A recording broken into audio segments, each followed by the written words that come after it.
Sevgili dostlar, Allah'a şükür iyileştim. Belim eskisi gibi ağrımıyor. Allah hepinizden razı olsun.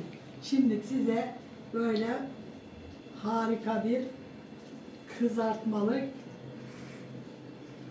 böyle içli, çok farklı, harika bir köfte gibi börek yapacağım. Köfte börek. Ha. Aynen öyle. Ha. Şimdi Allah'ına kurban seni. 5 tane neyimiz var? Patatesimiz var haşlanmış. 2 tane yumurtamız var. 1 bardak yoğurdumuz var. 1 bardak da unumuz olacak. Tabii tuzumuz, biberimiz de olacak. Şimdi önce patateslerimizi soyarak başlıyorum. Haşladım patateslerimizi. Şimdi patateslerimizi soyduğumda yavaş yavaş hamurunu size göstereceğim. Şeylerimizi koydum, patateslerimizi. Yumurtalarımızı da kırdım.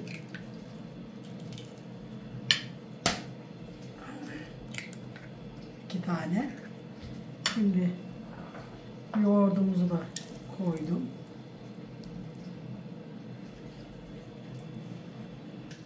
Bakın dostlar, öyle ezecekle güzelce bir ezeceğim bunların hepsini.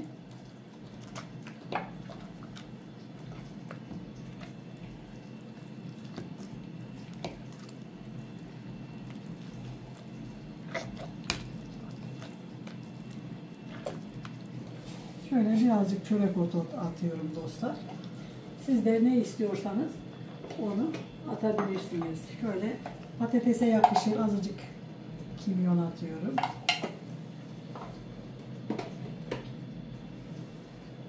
Ve şimdi de şöyle aldığı kadar un koyacağım bunun içine dostlar. Şöyle şimdilik bu 200 miligramlık bir bardak. Şöyle 2 tane koydum. Bakalım bir yoğurmaya başlayalım.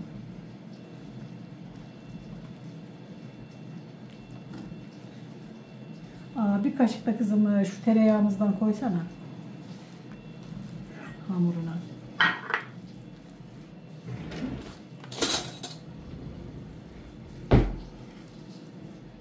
Yeter. Kızım ya kaşığımızı bakayım. Elinle sıyırman gerekiyor.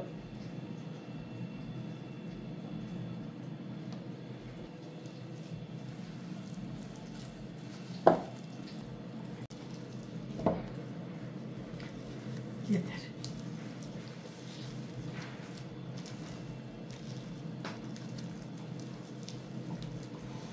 Şimdi dostlar şöyle tezgahımın üstüne şöyle birazcık un serpeliyorum. Ve hamurumu bunun üstüne alarak tezgahımın üstünde yoğuracağım. Kusura bakmayın tersinden tutuyorum ama mecbur tutuyor işte.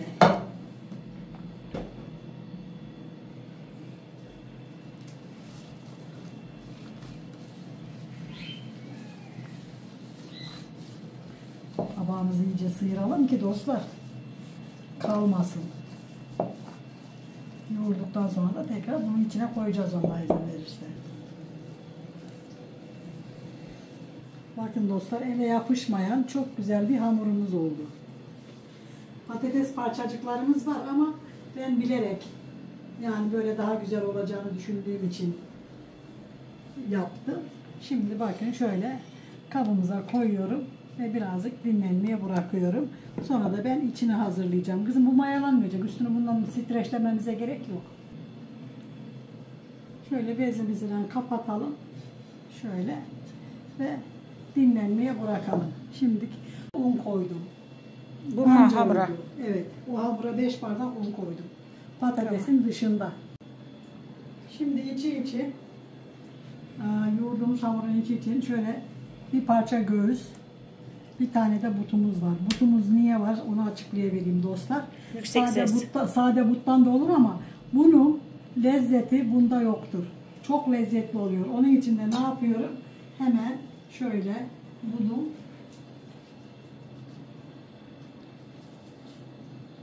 şeyini çıkarıyorum dostlar.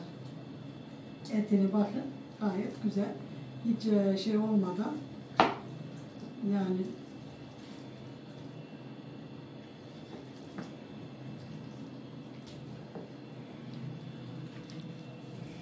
Parçalayınca göstereceğiz. Dostlar, böyle bir de makineniz varsa işiniz kolay. Şu şekilde doğrayıp şöyle makinemizin içine atacağım. Çevirtirivereceğim. Göğsümüzü de kuşbaşı doğradım. 250'şer gram olsa yarım kilo eder. Bakın kemiği de böyle kaldı dostlar. Şöyle bunları da koyuyorum makinemizin içine. Makinemiz bu işi yürütecek. Sonra da bakın bahçeler tazecik. Bahçeye bu sene biber ektim.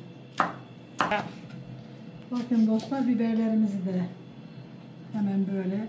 Çekirdeklerini ben almıyorum dostlar. Siz istiyorsanız alın. Ben çekirdeklerinin vitaminine hastayım.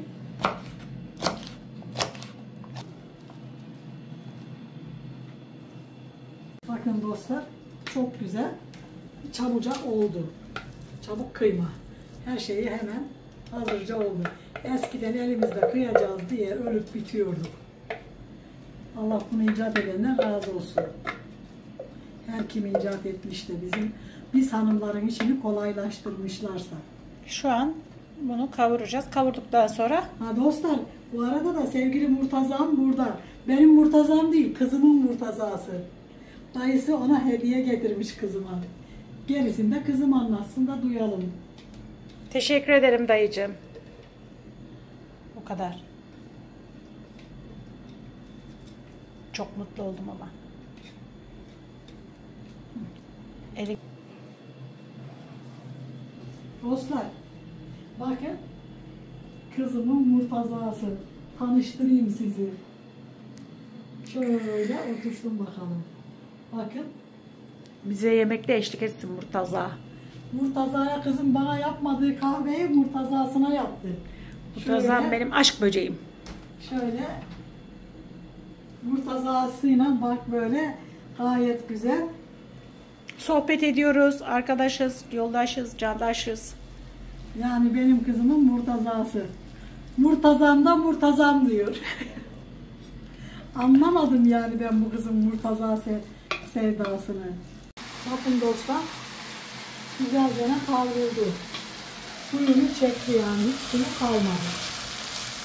Suyunu çektikten sonra olmuş demektir. Şimdi de baharatlarımız. Kimyonumuz, tuzumuz, pul biberimiz, kekrimiz ve körimiz. Böyle güzelce hepsini içine koyuyoruz.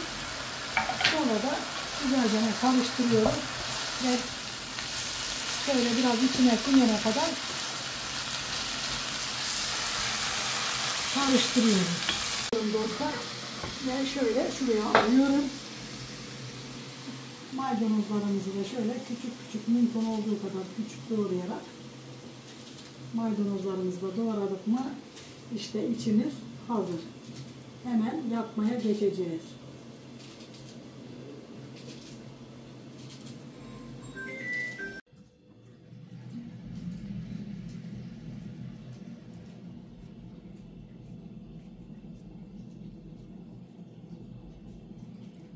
Şöyle incecik açıyoruz yani elimizle de gayet güzel açılıyor dostlar.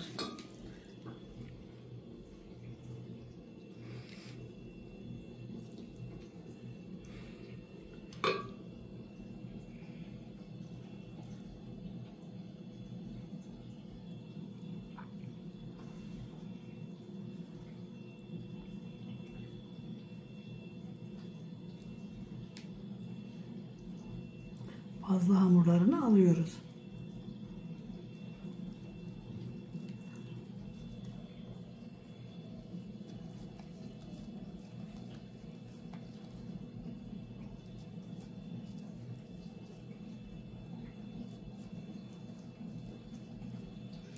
Bakın bu şekilde böyle yapıp koyalım. Sonra da pişirmeye geçelim.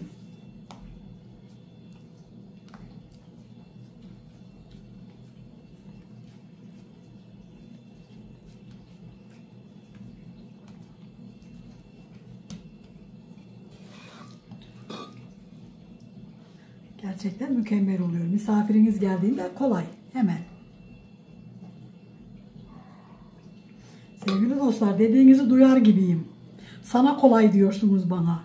Ama size de kolay. Bakın bu şekilde yapıyorum. Sonra da üstüne getiriyorum ve kapatıyorum. Senin MasterChef'e almadıkları için utansınlar. Hayır, niye öyle söylüyorsun? Ben zaten çok da istekli değildim. Yazık, orada bir sürü genç var. Gençlerin önünü niye kapatayım? Herkes işini gücünü bırakıp geliyor oraya. Allah başarılar diliyorum o gençlere. Allah istedikleri yere ulaştırsın onları.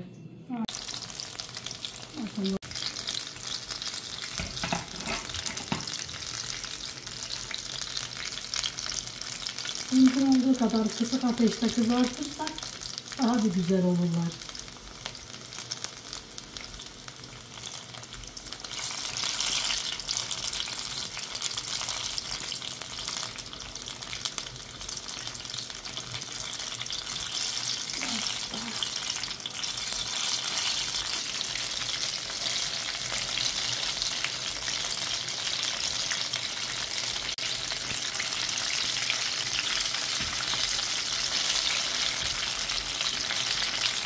Güzel.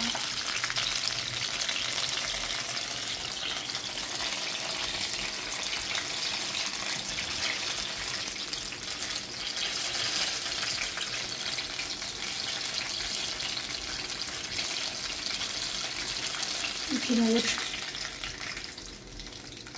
Dostlar, elindeki peçeteye de karışıyor ya bu kız. Daha ben bir şey demiyorum. Elimdeki peçeteyle elimin yağını siliyorum. Ne yapayım şimdi yani?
Anne, bir kameraya yakalasam seni bir gün böyle. Yakala. Bakın dostlar. Yapacak olana kolay gelsin. Yiyecek olana afiyet olsun. Bizi izlemeyi, abone olmayı ve güzel fikirlerinizi söylemeyi unutmayın lütfen. Hoşça kalın, dostça kalın. Allah'a emanet olun. Şimdi yeme zamanı.